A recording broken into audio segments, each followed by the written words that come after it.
Bukan sekedar anak menteri, Yudo Sadewa membawa Alfa dari ring 1. Benarkah IHSG ke 9.000 sudah dirancang di balik layar? Bapak menyuntikkan uang 200 triliun ke bank. Efek multiplier-nya itu kalau misalnya dihitung dari 200 triliun ke 1 miliar ya. That's why kenapa IHSG nge-pump, dia naikin volume transaksi untuk ngebodoh-bodohin retail. Lu kalau misalnya udah cuan 20%, 50%, apalagi 200%, udah cabut aja. Langsung cabut. Kita ngaruhin bandar. Grupnya Bakri dan grupnya Pak Hapsoro pada naik kenceng banget tuh. Wah, ini menarik ya. untuk dipantau. Masuknya susah, Keluarnya jauh lebih susah. tiba-tiba kena suspend terus bertahun-tahun, itu dari risikonya gede banget. Orang-orang Indonesia tuh emang mentalnya mental judi. Beli di pucuk, jual di palung. Lu yang dikarungin. Tapi waspada, di balik optimisme 2026, ada satu kebijakan rahasia yang bisa bikin portofolio kamu lenyap dalam semalam. Rahasianya ada di menit ke... Mau makin cuan? Download Ajib dulu supaya langkah investasimu semakin terarah. Linknya ada di deskripsi ya.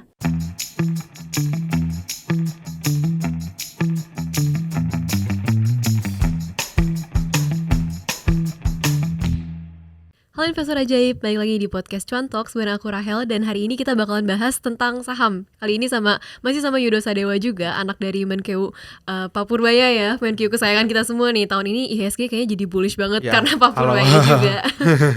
Mungkin boleh kenalin diri dikit dulu dong, kayak kapan sih mulai invest di saham, apalagi di saham Indo gitu, specifically. Gua pertama kali sebenarnya dari nol tuh bukan di saham, di kripto, tapi gua mencari diversifikasi yang sekiranya itu masih menghasilkan return yang tinggi gitu. Jadi gini guys, kalau kalian invest di saham, kalian harus melihat yang namanya laporan keuangan. Kalau misalnya kalian nggak teliti membaca laporan keuangan, atau mungkin laporan keuangannya itu dibagus-bagusin, bisa dibilang banyak itu perusahaan yang laporan keuangan dibagus-bagusin sebenarnya. Padahal pas dilihat di belakang bobrok perusahaannya. Iya. Jadi harganya kayak saham kosong gitu ya. Harganya bisa naik kenceng padahal nggak ada apa-apa gitu baliknya. Iya. Banyak itu sebenarnya. Iya, gitu. benar. Gimana cara ngeceknya itu? Cara ngecek benar atau enggaknya itu kalian harus teliti banget itu. Susah, harus mendetail. Benar-benar. Nah berarti kalau misalkan style trading atau investment kamu itu lebih ke fundamental atau gimana? Technical atau gimana? Gua menggunakan keduanya. Both. Sama kayak kripto, technical dan fundamental. Tapi beda ya. Kalau misalnya di kripto white paper, kalau di saham kita baca yang namanya laporan keuangan. Laporan keuangan ini penting. Kenapa? Karena laporan keuangan ini sebenarnya menunjukkan seberapa besar atau seberapa gimana kinerja perusahaan tersebut gitu. Dan laporan keuangan itu biasanya per kuartal kan? Iya. Ya.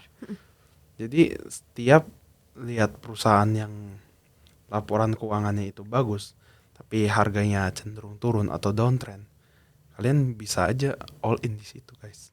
Bener, karena Iya. at some point pasti bakalan harga Pasti sahamnya bakal bakal catch up ya. Pasti bakal pump, iya. Benar-benar. Oke, itu pernah kejadian nggak di kamu kayak nemu nih saham yang fundamental bagus banget, ternyata sahamnya masih murah. Boleh nggak di spill? Spill ticker, soalnya kan itu dulu ya guys, jadi dulu bukan ya, sekarang. dulu jangan FOMO lo. Dulu gua ngelihat saham yang stagnan tuh saham Bumi, Pas lagi di harga berapa? 50-an? harga 53 perak. Sekarang udah pump Udah- hampir udah 10x ya. Pump, Iya. pump Jadi udah jangan itu. dibeli sekarang ya. Ini bukan di pom-pom sekarang, tapi beli udah dari bukan 53. pom-pom ya. Do your own research. Nah bener. Oke. Nah sekarang kita bahas dikit dulu nih soal IHSG-nya. Kan kalau misalkan dari ayah kamu sendiri, dari Pak Purbaya kan very bullish on IHSG. Kalau kamu sendiri gimana nih outlook ya ke depannya? Apakah sama-sama bullish juga, very optimistic about our IHSG dan juga ekonomi kita, atau gimana? Jadi gini guys, kebijakan ekonomi itu tidak bisa dirasakan hanya dalam hitungan hari, hitungan minggu, atau hitungan bulan. Biasanya kebijakan ekonomi bisa dirasakan, benar-benar bisa dirasakan itu 1 atau 2 kuartal. Jadi kalau kalian ngelihat nih, sekarang aja bisa saham-saham IHSG aja bisa naik. Kalau kita misalnya lihat per kuartal nih, sekarang kan udah kuartal 4 kan? Iya udah Q4. kemarin waktu Langkah kecil hasil potensial besar. Download Ajaib, linknya ada di deskripsi. menteri sebelumnya di reshuffle, itu kuartal 3 IHSG kan sempat ancur-ancuran juga. Iya benar. Setelah kuartal 4 Bapak menyuntikkan uang 200 triliun ke bank Himbara, bank BUMN lah bisa dibilang. Dan itu sebenarnya bukan 200 triliun guys. Itu kalau misalnya kalian efek multiplier-nya itu kalau misalnya dihitung dari 200 triliun ke 1 miliar ya. Ini paling kecil kan 1 miliar ya, hitungan efek multiplier itu bisa dapat 1.000 triliun lebih. Jadi uang yang beredar di Indonesia itu cukup banyak. That's why kenapa IHSG itu ngepam di kuartal 4 ini. Gitu. Oke, benar-benar. Nah, berarti kalau misalkan kita bahas dari segi makronya sendiri yang dalam negeri gitu ya. Kira-kira sebenarnya apa sih yang nyebabin IHSG ini tuh bisa naik sekencang ini? Apakah dari yang pas lagi ya tadi yang kita udah bahas juga dari Q1 sampai Q3 kelihatannya kan benar-benar slow down banget tuh, benar-benar ya nggak kemana-mana, stagnan dan bahkan cenderung turun. Apakah itu pure karena ekonomi kita ini kurang ada sentimen atau dari makronya juga mungkin dari globalnya itu ngaruh?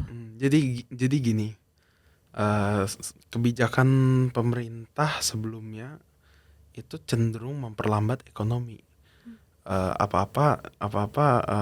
Waktu itu suku bunga dinaikin, terus apa-apa dipajakin. Itu menyerap likuiditas dari masyarakat ke pemerintah. Nah, ekonomi dan politik itu sebenarnya satu kesatuan guys. Kalau kalian yang belum tahu, ekonomi dan politik itu satu kesatuan.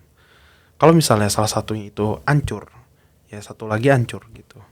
Kalau misalnya ekonomi hancur, politik pasti akan kacau. Kalau politik kacau, ekonomi hancur juga. Karena itu satu kesatuan. Dan akibatnya apa? Akibat dari ekonomi yang hancur ini, kita pernah dengar yang namanya fenomena rojali di mall atau di pasar atau dimanapun itu, rombongan jarang beli. Oh iya. Lu pernah dengar kan? Pernah. Ya. Jadi ekonomi yang nggak jalan karena mereka juga nggak ada purchasing power-nya ya masyarakat. Let's be honest gitu, kayak kita IHSG ini bisa naik sampai setinggi ini juga didorong dengan saham-saham konglo. Ya, betul. Yang bukan ya bisa dibilang kalau misalkan kita lihat LQ45 aja itu nggak kemana-mana tahun ini. Padahal IHSG naik 20%-an lebih. Pokoknya kita beat S&P juga this year.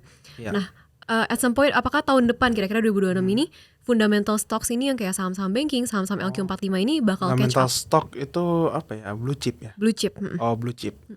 Menurut gua blue chip itu stagnan karena orang-orang itu cenderung pilih saham-saham konglo guys.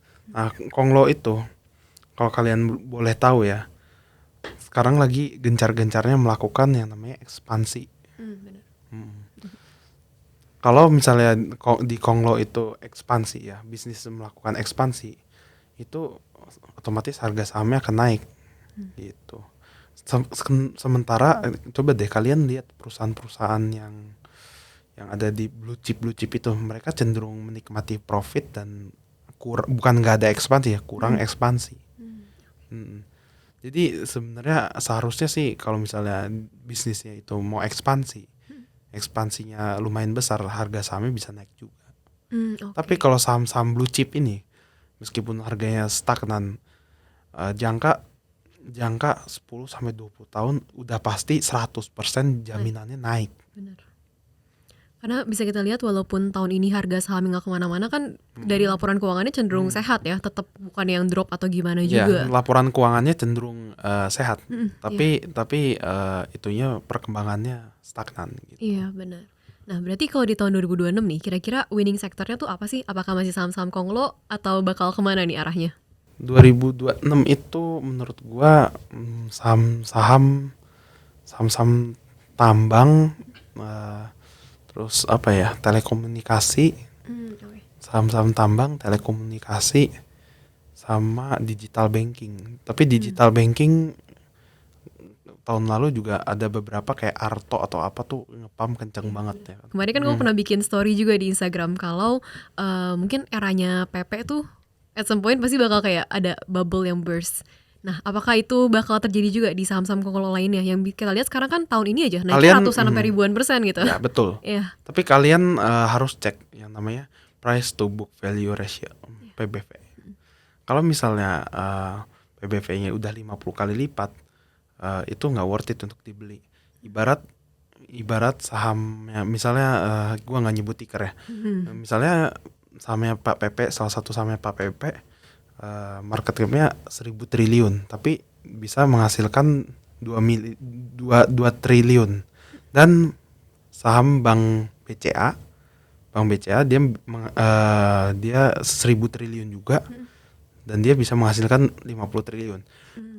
Kita berhayal aja lah, kita jadi kaya lah, kita jadi orang, ceritanya jadi orang kaya yang super duper kaya. Kita punya uang 1.000 triliun. Kira-kira secara logika aja, lu pilih yang balik modalnya 50 triliun profitnya, atau pilih yang 2 triliun. 2 triliun. Secara logika aja menurut Iya. Bang gimana? Yang 50 triliun dong. Masa yang 2 50 triliun dong. Iya, Tentunya itu lebih masuk akal. Iya. Tapi ya sekarang seperti itulah kenyataannya. Orang-orang maunya beli yang returnnya yang lebih kecil gitu. Iya.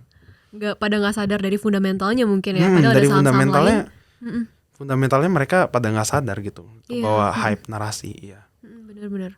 Padahal kan banyak perusahaan-perusahaan lain, saham-saham lain yang mungkin lagi ranging segitu-gitu aja. Padahal sebenarnya sehat banget nih. Sehat, At some ya, point tuh sangat bakalan sehat. naik kenceng juga gitu. Ya mungkin tapi naiknya nggak bakal secepat saham-saham Konglo yang market cap lebih kecil ya. Iya. Ya mungkin itu masalah FOMO dan kesabaran ya. FOMO, Yang investor dan ya. trader Indonesia tuh susah banget buat pelajarin. Orang-orang Indonesia tuh emang mentalnya mental judi sih, bisa dibilang. Pengennya Dan cepet nggak kaya. sabaran. Iya. Iya, nah benar. Kalau misalkan di 2026 nih, sebenarnya kan era Konglo ini kayaknya sebenarnya belum berakhir juga kan, dan masih panjang lah. Pasti owner-owner ini masih banyak Saham agenda Konglo, lainnya. narasi Konglo tuh masih akan terus berlanjut sih. Iya, menurut benar. gua sampai 2026, mungkin berapa tahun ke depan masih akan berlanjut. Tapi menurut gua ada satu grup yang menurut gua itu cukup menarik karena returnnya udah tinggi. Tapi kalian do your own research, not financial advice. Grupnya Bakri dan grupnya Pak Hapsoro itu pada naik kencang banget tuh akhir tahun ini. Benar-benar. Dan gak ada yang nyangka juga ya, maksudnya dua ini tiba-tiba naiknya tuh langsung secepat itu. Naiknya pamnya kencang banget ya. Pamnya kenceng banget. Iya. Berarti next year dua ini menarik untuk dipantau Dua ini menarik juga ya. untuk dipantau ya. Tapi kalian hati-hati juga karena semakin tinggi kenaikan saham, justru resikonya bertambah. Iya benar. Orang Indonesia kan beda, kebalik biasanya. Harga saham turun, mereka takut karena resikonya tinggi.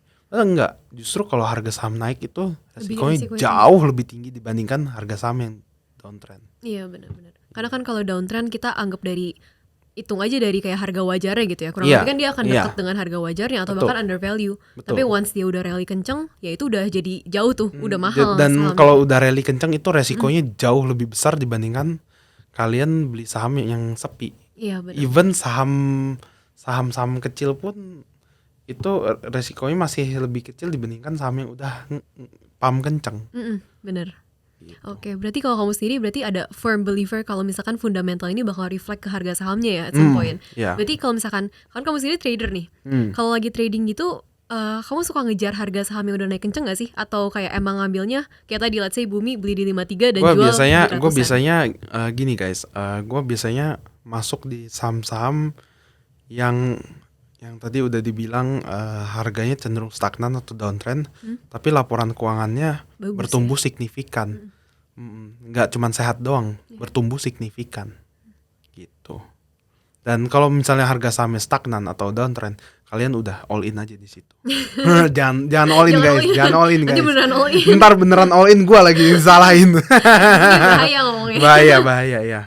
Nah, tapi kita ngomongin soal investor dan kayak psikologi investor di Indonesia nih.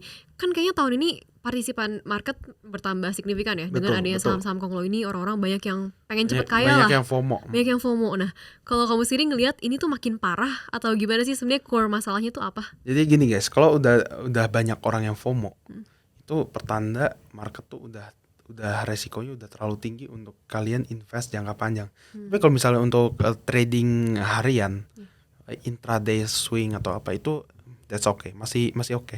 Misalnya swing 3 bulan 1 quarter itu oke. Kalau misalnya intraday juga oke sih. Tapi intraday itu paling gede itu cuman 3%, 5%, 10%. Profitnya kecil lah bisa dibilang. Tapi kalau udah untuk invest yang tahunan itu risikonya lebih tinggi kali ya. Enggak, untuk invest tahunan menurut gua nggak worth it. Iya. Karena again tadi saham-saham Indonesia tuh banyaknya di drive-nya sama sentimen tertentu ya. Ya, Dan begitu sentimennya udah nyampe ya sah-sah aja untuk diguyur gitu retail-retailnya. Iya. Jadi ya gitu guys. Banyakan orang tuh kebalik gitunya. Udah paham kenceng dia malah masuk padahal itu resikonya paling tinggi gitu. Iya, benar-benar. Nah, boleh nggak sih kasih tips juga nih buat para trader atau buat para investor supaya mereka ya di saham-saham Indo tuh ya nggak gampang kena guyur juga. Let's say tahun ini kan kejadian beberapa kali ya. Nggak bakal kena karung. Jadi gini guys, aku boleh jelasin bandar nggak? Boleh. Nah, jadi gini guys, saham-saham di Indonesia itu banyak yang digoreng kan, seperti yang kita tahu. Bapak udah coba ngeberantas satu persatu, tapi itu susah banget. Mereka bikin apa? Ada yang modusnya satu transaksi gede, which is itu gampang banget ketahuan. Ada yang modus goreng sahamnya dia pakai banyak akun broker atau sekuritas. Terus udah itu dia bikin bot ya kayak macam bot gitu. Jadi ada ribuan akun gitu beli saham tersebut seolah-olah saham itu lagi rame itu transaksinya. Jadi dia naikin volume transaksi untuk ngebodoh-bodohin retail. Jadi retail nih kepancing nih, ini volume transaksi tinggi, saham uptrend. Tapi gue beli nggak ya gitu. Ada pikiran pasti selalu ada pikiran seperti itu. Nah, kalau nemu saham itu hati-hati guys. Itu bukan saham untuk diinvest jangka panjang. Itu saham untuk dispekulasikan, dijudikan lah. Jadi kalian kalau mau spekulasi di saham gorengan ya, kalian kalau udah melihat tanda-tanda seperti itu, kalian beli aja dikit aja ya, nggak usah banyak-banyak, kurang dari 5% dari porto kalian beli aja. Terus udah itu lu kalau misalnya udah cuan 20%, 50%, apalagi 200%, udah cabut aja. Cabut, langsung cabut. Udah pokoknya lu harus ngerasa cukup nih. Udah ngerasa cukup banget nih, udah cabut aja. Nanti kalau naiknya masih 1000% lagi gimana? Bodo Pasti kan amat, gitu. enggak bodo amat, cabut aja. Jadi nggak peduli mau naik 1000% kayak mau naik jutaan persen, cabut aja. Karena gini guys, bandar itu kalau misalnya udah distribusi udah ngedam, dia ngedam biasanya banyak banget sampai ARB. Bener. Jadi selama uptrend terus. Bahkan ada yang sampai ARA berturut-turut. Nah itu kalian hati-hati aja guys. Itu artinya kalian udah telat kalau misalnya sahamnya udah naik di atas 50%. Oke. Jadi literally lu cari saham yang kenaikannya 50% ke bawah tapi fundamentalnya jelek gitu. Lalu untung 25% atau 50% langsung exit Cabut aja ya. Jadi bukan bandar yang ngarungin lu, tapi kita ngarungin bandar nih. Jadi itu ya FOMO-nya Iya. mungkin harus di-adjust juga ya. Kan orang-orang lihat ratusan ribuan persen malah mereka berani masuk ke dia tuh setelah mereka naik ratusan ribuan persen itu kan. Ah, itu Makanya kebalik orang Indonesia Iya. seperti yang tadi gue bilang. Iya. Nah itu sering kejadian juga gak sih kayak banyak yang nyalahin lah atau apa? Waduh, itu mah banyak banget sih. Makanan sehari-hari ya. Iya. Jadi orang-orang tuh gimana ya? Kebalik mereka tuh, nggak di saham, nggak di kripto, nggak di forex, nggak di semua instrumen pokoknya lah. Dia kebalik, dia beli di pucuk, jual di palung. Bukan Malah cut loss lembah. terus ya. Karena itu yang tadi harus diingat juga ya kalau saham udah arak terus-terusan kan sekalinya ownernya jualan ya bisa dibikin ARB kan kita nggak bisa exit tuh ya. Iya, Iya, ARB jadi kayak ya susah buka banget lagi, lah. ARB lagi, akibatnya apa? Lu yang dikarungin gitu. Kalau udah sampai masuk FCA ini gimana? Itu saham yang worth it buat kita kayak judiin nggak? Untuk saham yang masuk FCA, gue saranin enggak sih. Enggak ya. Enggak. Kalau saham gorengan yang udah masuk FCA, enggak, jangan pernah. Kenapa? Soalnya gini guys, FCA itu kita nggak bisa tahu nih harga pastinya berapa gitu. Benar, iya. Karena dia kan sistemnya tawar langsung Iya, kan. tawar langsung, benar. Mm-mm. Dan tiba-tiba kan langsung ke match di harga berapa Bisa ya. aja tiba-tiba kalau FCA kan udah nggak ada batasannya. Iya. Batasannya udah bukan 50, batasannya telur bebek busuk. No. Iya. Jadi kalian nggak bisa apa sih guys namanya, nggak bisa kontrol resiko. Benar. Nggak bisa kontrol resiko kalau misalnya saham ini ambles segitunya. Tapi kalau misalnya perdagangan normal kan ada batas ARB, ada batas ARA gitu. Iya. Kalau misalnya udah masuk FCA udah Iya, Udah. susah. susah. Bener. Masuknya susah, keluarnya lebih susah lagi. Keluarnya jauh lebih susah. Iya. Bahkan kejebak berapa tahun. Iya, banyak yang kayak gitu. Tiba-tiba kena suspend terus bertahun-tahun, Ya. tiba-tiba delisting. Itu dari risikonya Nah, gede itu banget tuh. FCA ada resiko delisting. Iya. Nah, itu yang paling nyesek. Mungkin berapa hari sebelum delisting sahamnya itu kali dibuka lagi seperti normal. Tapi pertanyaan gua, emang ada orang yang mau beli saham perusahaan yang udah mau di delisting? Gak ada lah. Oke, Gitu, jadi. last but not least sih, kita bahas sedikit soal mungkin beberapa sentimen-sentimen yang bakal diterapin sama Bapak sendiri itu untuk di Indonesia di tahun-tahun ke depannya. Nah, kamu ada gak sih kayak mungkin beberapa kebijakan yang akan diterapin atau yang mungkin yang sekarang diterapin yang belum ke-reflect di market yang kamu rasain itu bakal bagus banget untuk IHSG kita dan ekonomi Indonesia secara keseluruhan? Tapi kalau untuk kebijakan gua nggak bisa ngasih tahu ya, ntar kalian semua insider lagi. Gua bukan insider juga BTW, soalnya Bapak marah justru kalau ditanyain begitu. Jadi gini guys, kebijakan Bapak akan cenderung mempercepat pertumbuhan ekonomi. Dan kita terus ekspansi pertumbuhannya. Jadi kita tidak usah majakin rakyat, tidak usah utang banyak-banyak, tapi uang yang di bank itu, yang disimpan di bank tuh oleh BI dan kebijakan sebelumnya, itu tinggal diputerin di masyarakat. Uangnya kan masih sama 200 triliun. Nah, kalau misalnya amit-amit Bapak mau narik lagi 200 triliun, itu multiplier effect ke masyarakat udah berlaku. Udah kencang ekonominya gitu. Oke, berarti next mungkin yang bakal jadi sentimen positif buat market kita tuh adalah liquidity-nya ini ya, Ya, yang liquidity pasar modal di Indonesia udah tinggi gitu. Iya benar, dan ekonominya sendiri juga mungkin akan bertumbuh dengan lebih sehat ya, dengan Ya, orang-orang udah betul. purchasing power-nya udah bertambah juga. Betul, ya. Oke, nah mungkin sedikit penutup nih buat teman-teman semua. Mau kasih tips apa sih buat investor-investor saham semua? Apalagi kan 2025 ini pasti banyak yang baru dong. Ya, Banyak yang baru nyemplung. Banyak yang baru nyemplung di saham. Ya. Iya. Jadi gini guys, cari saham yang sekiranya sideways atau downtrend, tapi laporan keuangannya itu menunjukkan kinerja yang signifikan kenaikannya. Bukan bagus doang, tapi harus mengalami kenaikan yang signifikan. Dan harga sahamnya sideways atau downtrend. Itu dia. Oke, berarti itu lebih ke fundamental ya. Mungkin orang-orang Iya. kan banyak yang bilang fundamental is dead lah. Udah nggak bisa nge-reflect ke harga sahamnya, padahal kan nggak juga ya. Fundamental nggak bisa nge-reflect harga sahamnya kalau misalnya dia mainnya scalping. Scalping Iya, itu bener. judi ya. Menurut gue judi scalping tuh. Karena kita kan nggak tahu itu profil resikonya gimana. Iya, benar spekulatif banget ya. Oke, mungkin satu lagi juga buat teman-teman semua nggak boleh FOMO ya. Jadi jangan sampai Jangan FOMO. tiap nge-story jangan sampai dihujatin terus videonya. Terus kalau misalnya lu udah ngerasa cukup banget nih, 5%, 10%, 20%, berapapun itu, dan lu udah ngerasa cukup, udah keluar aja. Iya benar. Keluar aja. Sebagai trader gue ngerasa seperti itu. Karena nanti makin dia harganya tinggi, risk to rewardnya juga akan berkurang ya itu. Risk to rewardnya sangat berkurang jauh. Iya, dan disitulah tempat-tempat para bandar ngeguyur. Iya, tempat-tempat bandar tuh ngarungin kalian. Iya, nah kita harus kebalikannya tadi ya. Iya, kita yang ngarungin bandar, benar. jangan kita yang mau dikarungin bandar. Oke, mungkin itu aja, kita udah ngobrol banyak juga bahasnya. Very insightful. So thank you so much sudah datang hari ini ya. Ya. Terima Thank you. kasih semua. Ajaib semua bisa.